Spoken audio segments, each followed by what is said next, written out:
මේ අවස්ථාවේදී කතා කරන්න තිබෙන ආනයන අපනයන පනත තුළ මේ තාවකාලිකව ඇතිවෙලා තියෙන ප්‍රශ්නයට උත්තරයක් සපයන එක තමයි මෙතනට ඇවිල්ලා තිබෙන්නේ. නමුත් මෙවැනි දේවල් ඇති වෙනවට වැඩිය ප්‍රතිපත්තිය තුලින්ම මේවා වෙලා ඉවර වුණා නම් මීට වැඩිය යෝග්‍යයි කියන එක මම මේ අවස්ථේ මූලාසන රුණ මන්ත්‍රීතුමාට පෙන්නලා දෙනවා. ඉතින් මේ කරන අවස්ථාවේදී අතපසුවීමකින් හරි බදු ප්‍රතිපත්ති ඇති කරනකොට එක කොටසකට කාර් 26කට ඇති වුණ ප්‍රශ්නකින් තමයි ඇති වෙලා තියෙන්නේ. නමුත් ආණ්ඩුවක් වශයෙන් මීට වැඩිය දරුණු තීන්දුව ගන්න අවශ්‍යයි. දැන් මෙතෙක් දුර හම්බන්තොට කාර් 6-7-8000ක් විතර තාම හිර වෙලා තිබෙනවා. මේ ඇති වෙන්නේ යම් විදියකින් හරියාකාර බදු තීන්දුවක් හරි ක්‍රොස් බෝඩර් LCs ඇරීමේ තියෙන ප්‍රශ්නෙට නිසියාකාර පිළිතුරක් ලැබිලා නැති නිසායි. ඒ නිසා මේ අවස්ථාව අපි නැවත ඇති නොවන විදියකට ප්‍රතිපත්ති ඇති කරන්න අවශ්‍යයි. දැන් ආනයන අපනයන දෙපාර්තමේන්තුවේ මෙවැනි ගන්න පුළුවන් තීන්දුව ඉතාමත් කල් ගරන් තමයි මේ ප්‍රශ්නට විසඳුමක් ලැබෙන්නේ කියන එක තමයි හුඟ දෙනාගේ තියෙන මතය. ඉතින් අපි නිවැරදි කරන්න අවශ්‍යයි. දැන් රථවාහන තීන්දුව ගැනීම සම්බන්ධයෙන් වෙලා තියෙන දේ තුල අපිට පේනවා පොදු ප්‍රවාහනයට ලොකු ප්‍රශ්නයක් ඇතිලා තියෙනවා. දැන් මට දැනුවත් කරා මේ සංගම්වල ඉන්න කට්ටිය 2023 පොදු ප්‍රවාහනයේ 45% තියෙන එක අද 37.5කට අඩු වෙලා තියෙනවා. එතකොට 3 wheel එදා 106ක් විතර පාවිච්චි වුණ එක අද 105කට විතර අඩු වෙලා තිබෙනවා. දුම්රිය 107යි. ඒකෙන් ඇතුළත තියෙන කාර් සහ බයික් ප්‍රමාණය වැඩි වෙනවා. දැන් පොදු ප්‍රවාහනයෙන් ප්‍රමාණය අඩු වෙනකොට ඒකෙන් වෙන්නේ තෙල් සහ ඉන්ධන ආනයන කිරීමේ මිල වැඩි වෙන්න පටන් ගන්නවා. ඒකත් අපි මේ අවස්ථාවේ බලන්න අවශ්‍යයි. කාර්වල ආනයන කිරීම බදු ප්‍රතිපත්ති අනුව නොවේ කර යුත්තේ සාමාන්‍යයෙන් පොදු ප්‍රවාහන ක්ෂේත්‍රය කොයි ආකාරයෙන් සංවර්ධනය කරන්නේ. ඊට අතුරු ප්‍රතිඵලයක් වශයෙන් කාර් ආවනම් තමයි හොඳ කියන එක මේ අවස්ථාවේ මතක් කරන්න කැමතියි. දැන් මේ දන්න විදිහට බස් 18000ක් තිබ්බ 2022 අද මේක 13000කට අඩු වෙලා තියෙනවා.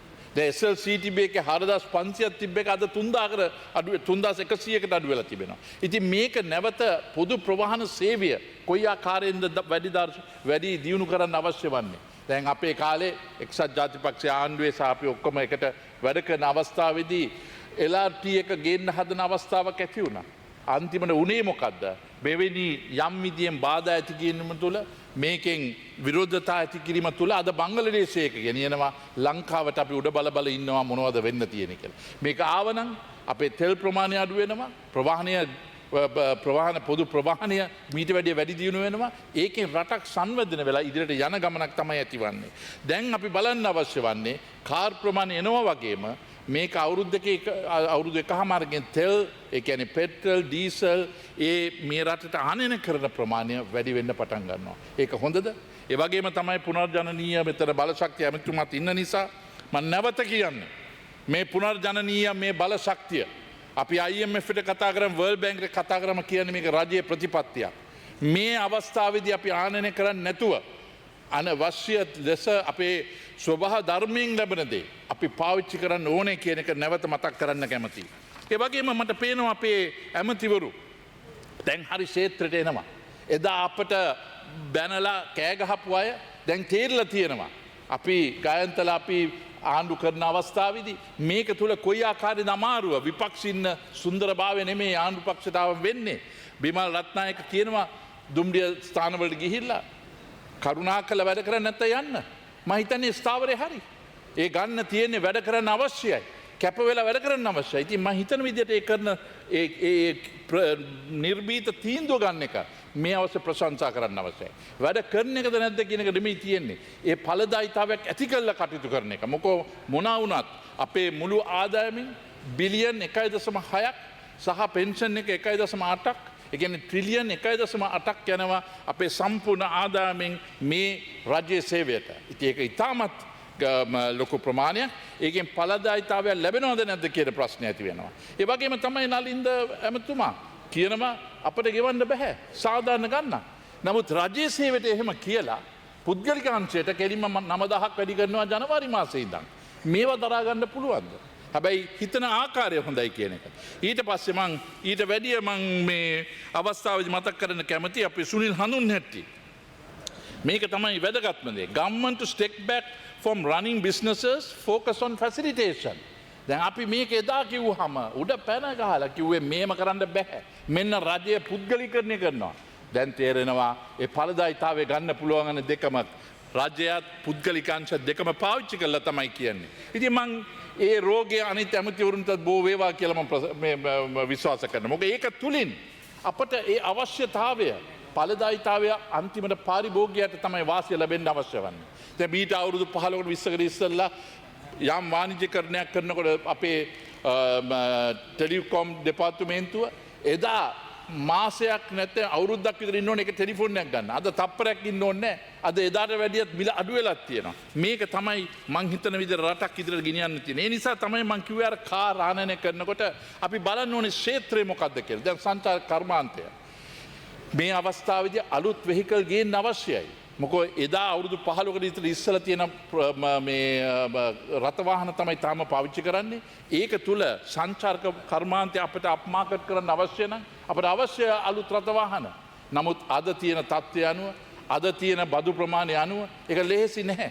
ඉතින් මේ ප්‍රවාහනය අපේ සංචාරක කර්මාන්තය දියුණු කරන්න නැවත අලුතෙන් හිතන්න පුළුවන් වැඩ පිළිවෙලක් ගෙනියන්නම අවශ්‍යයි.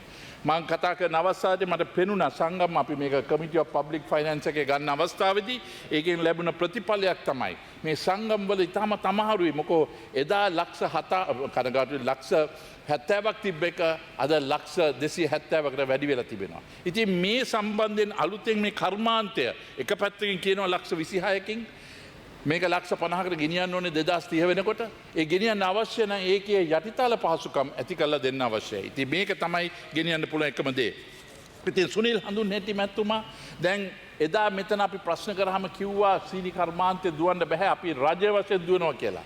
අද තේරලා තියෙනවා ඒකේ තියෙන ලොකුම ප්‍රශ්න මොකක්ද කියලා. ඒ නිසා තමයි මේ වගේ තියෙන government to step back running from businesses and facility එක තමයි රජයක් තියෙන ප්‍රතිපත්ති ඇති කරන්න. රජයකට බෑ මේ බිස්නස් කරන්න. කර හැම අවස්ථාවේදී පාඩු ලබලා තියෙනවා මිසක් ලාභ ලබලා නැහැ. පාරිභෝගිකයට හොඳ වාසියක් ලැබෙන්නේ මේක ව්‍යවසායකත්වය ඇති කිරීම. ඒ ව්‍යවසායකත්වය ඇති කරන්නේ රජයත් පෞද්ගලික අංශත් දෙක මේකාබද්ධව වැඩ කිරීම තුළ. ඒ නිසා මම මේ පාවිච්චි කරන්නේ මේ ආනයන අපනයන දෙපාර්තමේන්තුව තුලින් ඇතුළේ තියෙන ගැසට් එකේ මේ අවස්ථාවේදී රජයක් ගන්න තීන්දුව තුළ අද බලන්න HSBC බැංකුව අවුරුදු ගණනාවක් මම හිතන්නේ 135ක් විතර මේ රටේ තිබිලා අද ඒකේ සමුගන්නවා රීටේල් බැංකින් තුලින්. දැන් මේ රීටේල් බැංකින් තුලින් ගන්නවා අපි අගය කරනවා නේෂන්ස් ට්‍රස්ට් බැංකුව ඒක අරන් ඉදිරියට යන්නේක. නමුත් ඒ වගේම HSBC ආයතනයට මම රජයට කියන්නේ ඒ අයට දෙන්න හොඳ නෑ අර ඉංග්‍රීසියෙන් කියනවා චෙරි පිකින්. ඒගොල්ලන්ට අවශ්‍ය සල්ලි හදන එක විතරක් මෙහි ඇවිල්ලා කරන එක නෙමෙයි තියෙන්නේ. ඒගොල්ලෝ මෙහි ඇවිල්ලා ට්‍රෙෂරි බොන්ඩ් ට්‍රෙෂරි බිල් වලට ඒවට එකතු වෙවි. මේ රටේ සල්ලි ගේන්න හදාවි. නමුත් මේ රටේ ආර්ථිකය සංවර්ධනය කරන්න ඉඩ තියන්නේ නැති එක තමයි තියෙන්නේ. ඉතින් මේ වගේ අයට රටෙන් තමාගේ රට දියුණු කරන්න අවස්ථාවක් මේ HSBC ලැබෙන්නේ නැත්නම් එන ඒගොල්ලෝ කියන්න ඕනේ මේ වගේ අවස්ථාවලටත් ලබා ගන්න හැකියාව මීට වැඩි අමාරු කරන්න අවශ්‍යයි. නැත්නම් වෙන්නේ ඒගොල්ලන් ඇවිල්ලා අවශ්‍යතාවය අනුව කටයුතු කිරීමක්. රටේ සංවර්ධනය නෙමෙයි ඒගොල්ලෝ මේකේ දායකත්වය දෙන්නේ. ඒ නිසා මේ අවස්ථාව මම නැවත උපයෝගී කරගන්නේ අපිට දැන් තේරෙනවා ඇයි අපිට පුළුවන් තරම් අපනයනය කරන්න අවශ්‍ය වන්නේ. අපේ ණය බරතාවයේ ඉතාමත් අධික මට්ටමක් තිබෙනවා. මේ අධික මට්ටම 2028 අප්‍රේල් මාසයේ ඉඳන් ගෙවන්න පටන් ගන්න තිබෙනවා.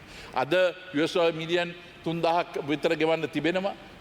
බිලියන් 3.5ක් විතර ගෙවන්න තියෙනවා. මේක 28 වෙනකොට මේක 6.7 හරි 7ක් විතර ගෙවන්න තියෙනවා. ඒ නිසා අපි අපනයනය කළා ඒක සංචිත ලබාගෙන ඒ සංචිත තුලින් තමයි අපේ ණය ගෙවන්න අවශ්‍ය වන්නේ. එහෙනම් ඉතින් ණය ගෙවන්න තියෙන අවස්ථාව ඇති කරන හොඳම උපරිම අවස්ථාව තමයි අපි ඕන දෙයක් අපනයන කරන්න පුළුවන් ක්ෂේත්‍රය ඇති කරන එක. දැන් අපනයන කිරීම තුළ අප රජයේ තීන්දුව ගැනීම ඉතාමත් තියුණු වෙන්න අවශ්‍යයි.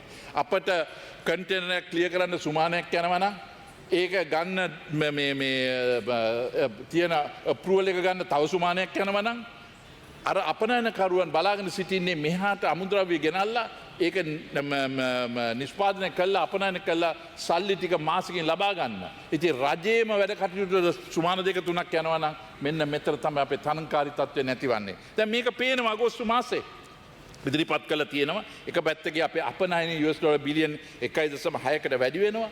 නමුත් ඒක තුල අපේ ඇඟලුම් කර්මාන්තය 106ක් විතර අඩු වෙලා තියෙනවා. මේ ප්‍රශ්නේ තමයි ඩොනල්ඩ් ට්‍රම්ප් එක්ක තියෙන තීරු බදු අනුව ප්‍රශ්නේ අඩු වෙලා තියෙන එකේ ප්‍රතිවිපාකය. ඉතින් මේ සම්බන්ධයෙන් අපට ඉදිරියට කටයුතු කරන්න අවශ්‍යයි. මොකද බිලියන් 5ක් විතර හොයන මේ කර්මාන්තය වැඩි දියුණු කරන්න අවශ්‍යයි. ඇමරිකාව එක පැත්තකින් තීරු බදු දෙන එක 130ක් අපිට ලබලා දීලා තියෙනවා. ඉන්දියාව 150ක් ලැබෙනකොට නමුත් ඒක අපට තෘප්තිමත් මදි.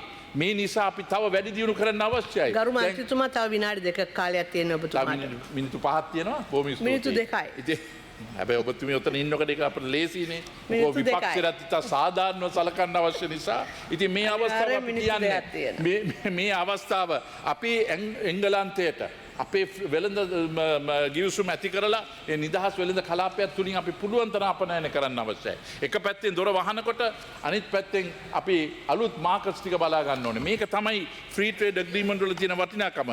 දැන් මේකේ මේ තියෙන 6.6ක අඩුවීමක් ඇඟලුම් කර්මාන්තය තුළ ඉතාමත් භයානක තත්ත්වයක්. මේක අපි පුළුවන් තරම් ඉක්මනට හදාගන්න අවශ්‍යයි. නැත්නම් වෙන්නේ අපිට ඉදිරියට ලොකු ප්‍රතිවිපාකයක් ඇති වෙනවා. ඒ වගේම BOI මං හිතන විදිහට 2023 24 මං මේ අපනයන පැත්ත පෙන්වන්න හදන්නේ මොකද අපනයන කරන්නම අත්‍යවශ්‍ය දෙයක්. ඉතින් මේ 2023 24 වාර්ෂික ගිණුම් තාම දීලා නැහැ. මේක තමයි ඒ ආයතනය තුල තියෙන දක්ෂතාවය.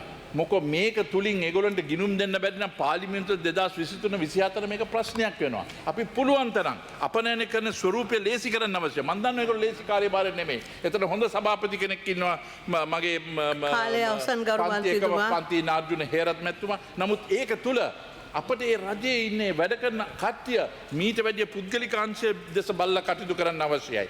ඒ වගේම තමයි මින්තුවේ ගන්නෙ.